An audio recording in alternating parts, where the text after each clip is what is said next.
At the ceremony, my kids were told they couldn't sit near the front. My mom whispered, "We didn't want the photos to look messy." I smiled and took our places in the back. After the toasts, I quietly took the $10,000 check from the gift box, sent a photo and walked out. 20 minutes later, my sister was chasing my car in panic. I stopped and without thinking twice There's nothing worse than being somewhere you're not wanted, especially when it's your own family doing the looking. That tight smile they give, the sideways glances like you showed up wearing something stained or said the wrong thing just by existing.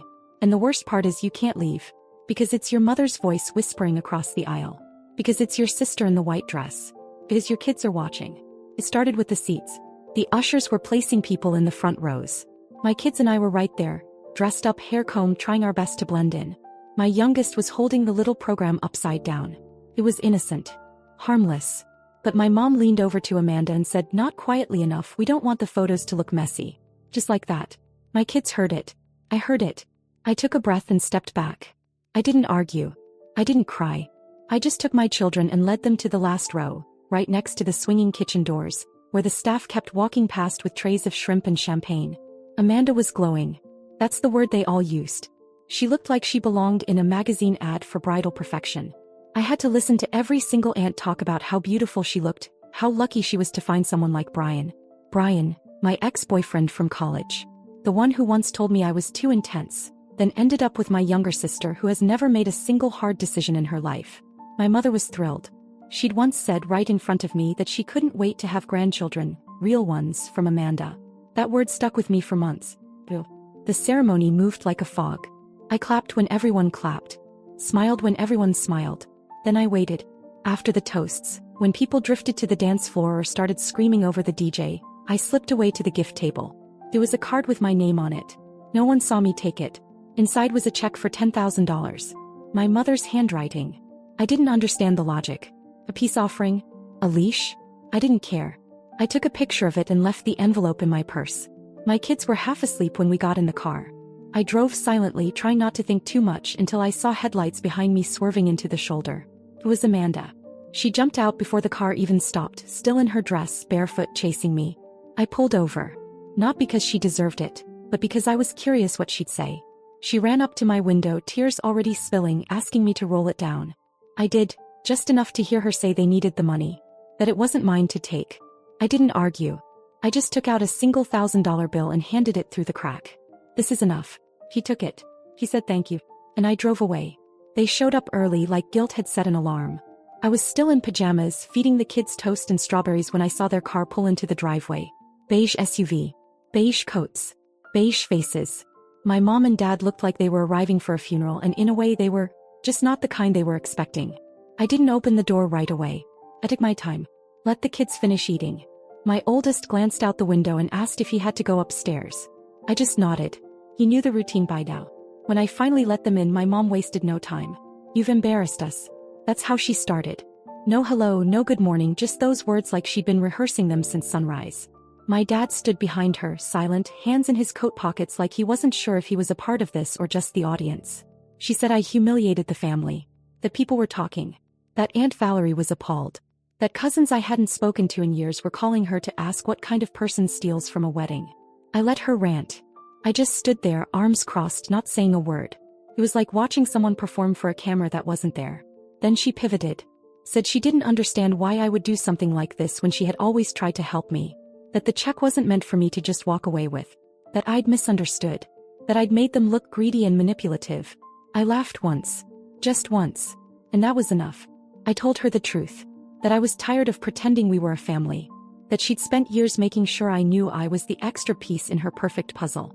That she made it clear she saw my kids as chaos, not joy. That she went out of her way to celebrate Amanda while treating me like the help. I reminded her that she once told me she was waiting for real grandchildren. And then asked her, honestly, what she thought my kids were. A mistake? A blemish on her family photos? She started crying then. Big, loud, messy crying. Said I was cruel. That she was suffering. That everything she did was out of love. That I was ungrateful and unstable and ruining everything just like always. My dad finally stepped forward and tried to speak, but I cut him off. I told them I was done. That they wouldn't be helping with the mortgage anymore. That they could keep every last dollar and spend it on wedding albums and new curtains and whatever else made them feel whole. I didn't want it. My mom collapsed into a chair like she'd just been shot. Started mumbling about how they'd have to downsize. How they might lose the house. How she couldn't believe her own daughter would do this to her. I didn't budge. I asked them to leave. Politely. Directly. And when they didn't move, I opened the door and waited. He cried all the way down the porch. My dad didn't look back. When I closed the door, I locked it for the first time in months. And for once, it felt like I wasn't locking anyone out. I was locking peace in. By Monday morning, the phone calls started. First Amanda. Then my mom. Then Amanda again. All voicemails. All dramatic. My favorite was Amanda's. I hope you know what you've done. Brian's furious. We had to explain everything to his parents. Like I cared. Like I owed them a performance. I didn't respond. Instead, I went to the office and called my lawyer. We had a long talk. I told him I was ready to sell my share of the family business. The one my grandfather started and my dad kept running long after he lost interest. I never wanted it, but I held on to my part out of obligation. Not anymore. I wanted out. It didn't take long. A few calls. Some papers. A buyer was lined up within the week. I didn't even tell my parents until the day before the final signature. My mom called within 10 minutes of the email notification. "What are you doing?" she asked. "That's your legacy." I said nothing. I just hung up. The money landed in my account by Friday. That plus what I'd saved from the investment fund meant I didn't need their help anymore. With anything. I paid off the rest of my mortgage. Took my kids out to dinner. Watched them laugh over milkshakes while Amanda was probably still sitting with Brian trying to figure out how to frame the loss of 10 grand as a misunderstanding. The next few weeks were quiet. Unusually quiet. My parents stopped calling. Amanda disappeared. For the first time in years, there were no birthdays, no invitations, no guilt trips disguised as family dinners. And I realized something. I didn't miss it. I finally started sleeping through the night again. Then came the knock. It was a Thursday afternoon. My kids were doing homework at the kitchen table. I opened the door and there she was. Amanda, in sunglasses, holding a canvas tote bag like she was just swinging by to return something she borrowed. She didn't waste time. "I need a favor," she said. I laughed before she finished the sentence. She said they were tight on money. The wedding cost more than expected. Brian's job wasn't working out. And the rent on their new apartment was due. Then she asked straight-faced if she could borrow $6,000. "For rent," she said. I just looked at her. And that's when she said it. We were planning our honeymoon. Why? We thought we could squeeze both. I stood there not even angry, just stunned by how ridiculous it was.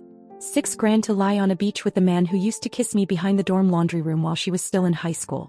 "No," I said. "You can take out a loan like everyone else." She looked like I'd slapped her.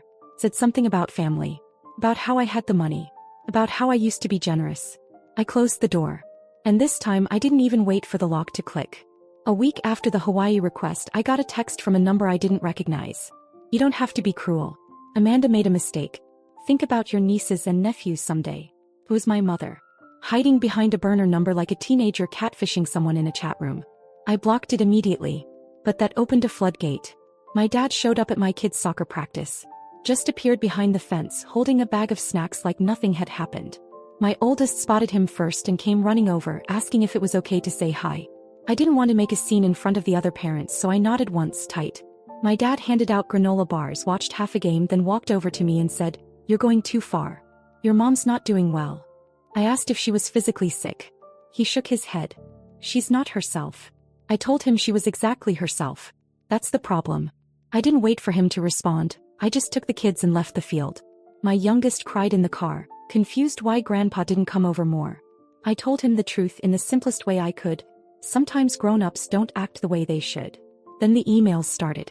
Long, rambling ones from my mother, some from Amanda, and even one forwarded from Brian, where he listed every financial contribution he'd made to the wedding and said they were expecting consideration from the family. As if I was some kind of bank loan officer. Amanda even attached a spreadsheet titled Budget Recovery Plan. I didn't answer a single one.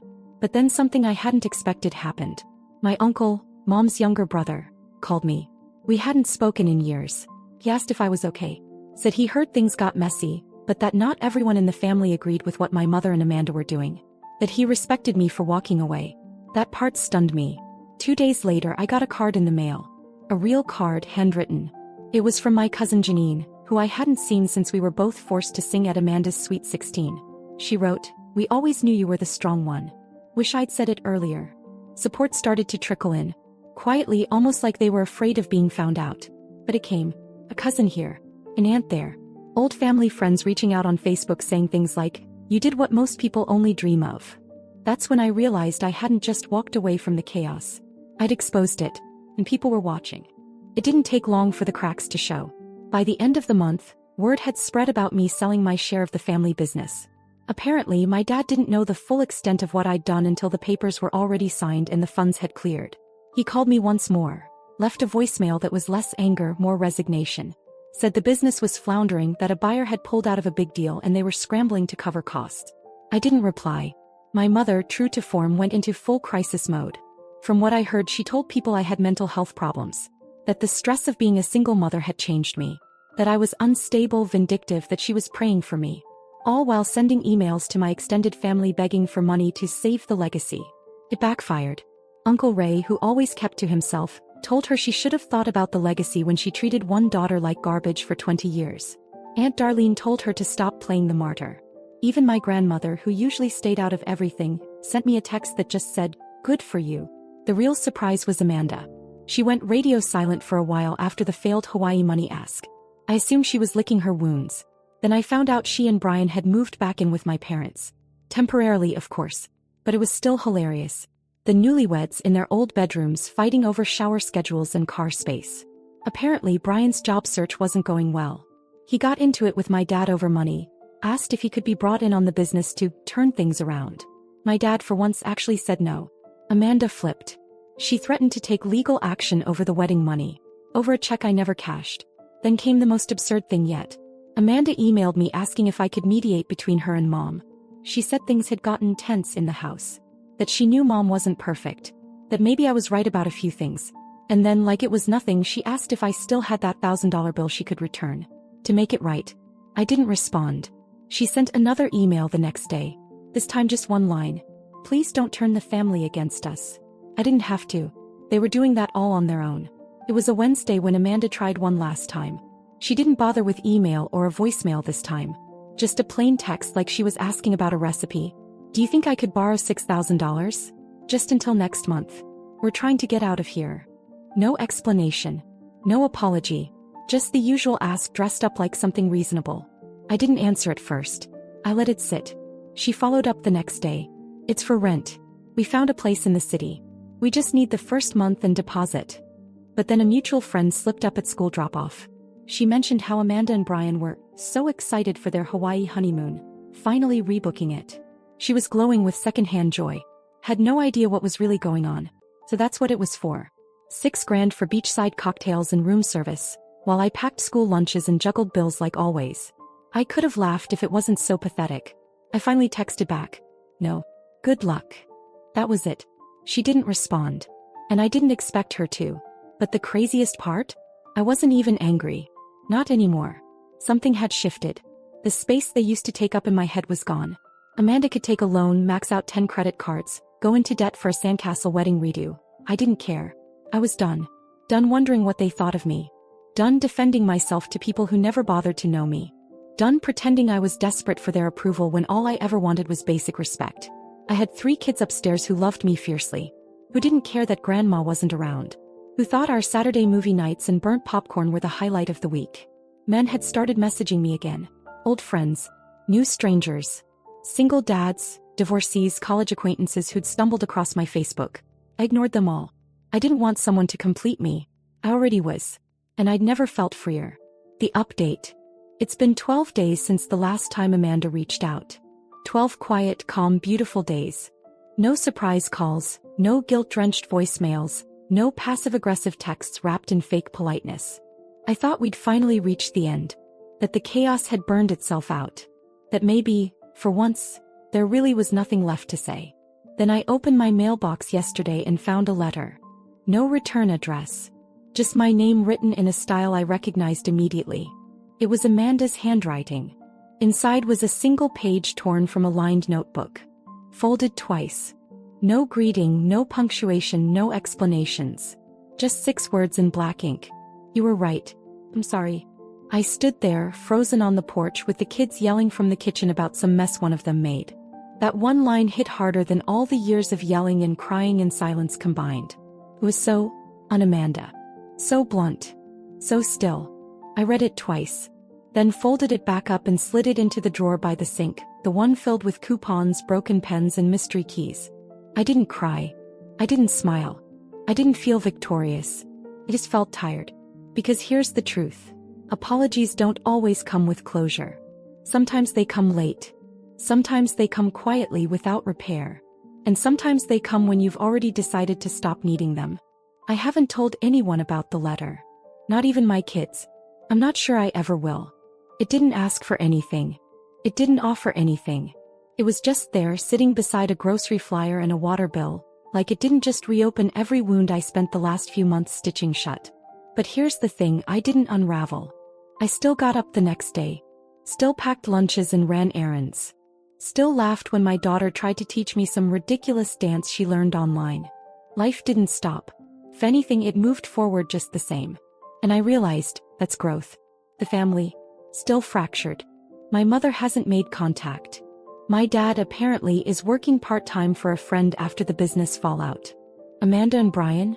From what I heard through someone's cousin's Instagram story, they didn't go to Hawaii. They went to a local resort and came back early. Something about a fight at dinner. It's wild how quickly the people who used to run your life start fading into the background once you step out of their storm. I haven't missed them. Not even once. I've missed the idea of family more than the people themselves. But I've got something better now. I've got peace. I've got freedom. And I've got 3 kids who know exactly who stands in their corner. So yeah, I don't know if there'll be any more updates. Maybe that letter was the final page. Maybe someone will come knocking again, dragging old drama with new packaging. Maybe not. Either way, I'm not holding my breath. But to everyone who's been here through this, from the messy beginning to this strange, quiet end, thank you. For your words. Your support. Your shared stories. They reminded me that standing up for yourself doesn't make you heartless. It makes you whole. So if this is the last time, just know, I made it out. And I'm not looking back.